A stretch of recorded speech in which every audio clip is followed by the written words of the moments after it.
Greater Noida का मशहूर hospital gyms hospital का फाउंडेशन डे मनाया गया, जिसमें मुख्य अतिथि रहे जेवर विधायक धीरेन्द्र सिंह जी। उन्होंने चिकित्सा शैक्षणिक व शोध कार्य में उत्कृष्ट योगदान के लिए संकाय सदस्यों को सम्मानित किया, जिसमें टीचिंग व ट्रेनिंग के लिए डॉक्टर अंजू रानी, शोध व अनुसंधान के लिए doctor Bharti Bhandari, patient care के लिए doctor Anurag Saraswat, community medicine विभाग को बेस्ट डिपार्टमेंट से सम्मानित किया। इसके साथ ही MBBS बैच 2019 की ऑल टॉपर छात्रा कुमारी भावना बसोया को गोल्ड मेडल पहनाकर सम्मानित किया। इस मौके पर जेवर MLA धीरेन्द्र जी ने हॉस्पिटल के director brigadier doctor Rakesh Gupta ji और सभी कर्मचारियों को बधाई दी और क्षेत्र की जनता को सुविधाएं उपलब्ध कराने के लिए आभार भी व्यक्त किया।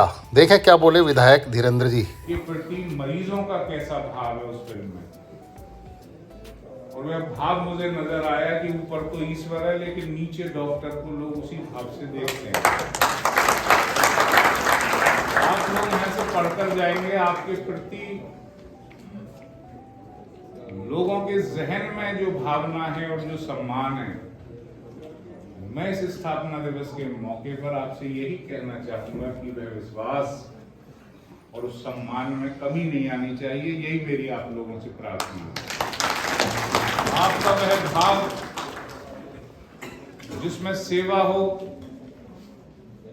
और जैसा आपसे लोग चाहते हों कि डॉक्टर ही हमें बचा पाएगा, उस भाव को कभी आहत मत होने दीजिएगा। इसके लिए एक विधायक होने के नाते मेरा आपसे आशीर्वाद कहना है कि अगर मौका लगे तो आप जैसे पढ़े लिखे लोगों को या और विषय के लोगों को देश की राजनीति में आना चाहिए। आपका पेशा ये तभी सामाजिक है, और अरस्तु ने भी कहा था man is a social animal. आप अगर राजनीति में ना भी आए तो भी आप अपने सामाजिक कर्तव्य का निर्वहन कर रहे हैं, लेकिन आपके और साथियों ने राजनीति में इसलिए आना चाहिए क्योंकि अब राजनीति में अच्छे लोगों की पीढ़ी समापन की ओर है।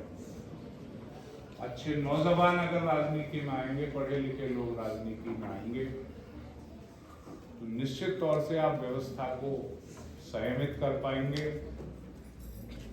और कार्यपालिका के ऐसे लोग जो आपके हकों को मारने का काम करते हैं, आपके अधिकारों को दबाने का काम करते हैं, अगर अच्छे लोग राजनीति में रहेंगे तो उन हकों को और उन अधिकारों को कोई दबा नहीं पाएगा।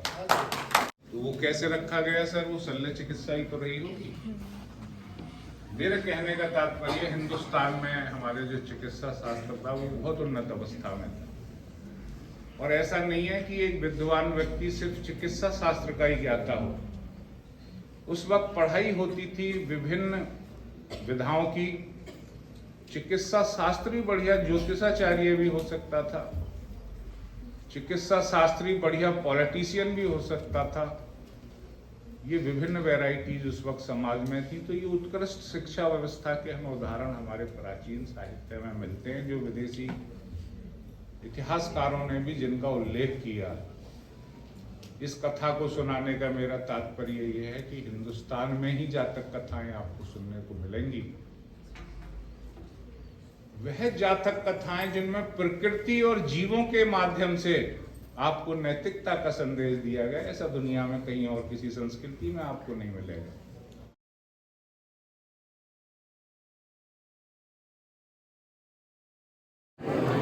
जब इसकी स्थापना हुई तो मकसद तो नेक ही था, और जहां हम खड़े हुए हैं गौतम बुद्ध विश्वविद्यालय, जहां ये संस्थान आज अपने स्टूडेंट्स को पढ़ा रहा है, तो मकसद बहुत नेक था। यहाँ का जो इंफ्रास्ट्रक्चर है इस अस्पताल का और मेडिकल कॉलेज का, उसे आप देखेंगे तो वह वर्ल्ड क्लास है, लेकिन कुछ राजनीतिक कारणों से यह आगे नहीं बढ़ पाया। 2017 में भारतीय जनता पार्टी की सरकार आई और ये ज़रूरत महसूस हुई कि जहाँ बहुत सारे निजी अस्पताल हैं, वहाँ एक विश्व स्तरीय ऐसा सरकारी अस्पताल होना चाहिए जहाँ गरीब लोग अपना इलाज करा सकें, और वह संभव हो पाया यहाँ के स्टाफ की वजह से। सरकार ने पूरा सहयोग दिया इस अस्पताल को, कोरोना के समय बहुत सी स्वयंसेवी संस्थाएं आई जिन्होंने बढ़ चढ़कर इस अस्पताल में ऑक्सीजन कंसंट्रेटर और बहुत सारे उपकरण दिए। आज हमें एमआरआई और अन्य ऐसी जांच भी कराने में सक्षम है जो बाजार से आधे से भी कम रेट पर यहाँ लोगों की हो जाती हैं। और अगर कोई बहुत ही गरीब व्यक्ति हो तो उसके लिए यहाँ का अस्पताल निःशुल्क भी ये सारी चीज़ें उपलब्ध कराता है। तो यही तो चाहिए गरीब लोगों को। जो ग्रेट नोएडा का जिम्स हॉस्पिटल दूर दूर तक नाम है आज की डेट में। हालांकि 10 साल पहले कोई खास व्यवस्था नहीं थी, लेकिन यहाँ व्यवस्था बढ़ाई गई है और सुविधाएं बढ़ाई गई हैं। हमारे साथ मौजूद हैं यहाँ के डायरेक्टर हैं ब्रिगेडियर डॉक्टर राकेश गुप्ता जी। आज फाउंडेशन डे भी है हॉस्पिटल का। कांग्रेचुलेशन, 10 साल बहुत धन्यवाद आपका। आपके नेतृत्व में बड़ा काम हुआ।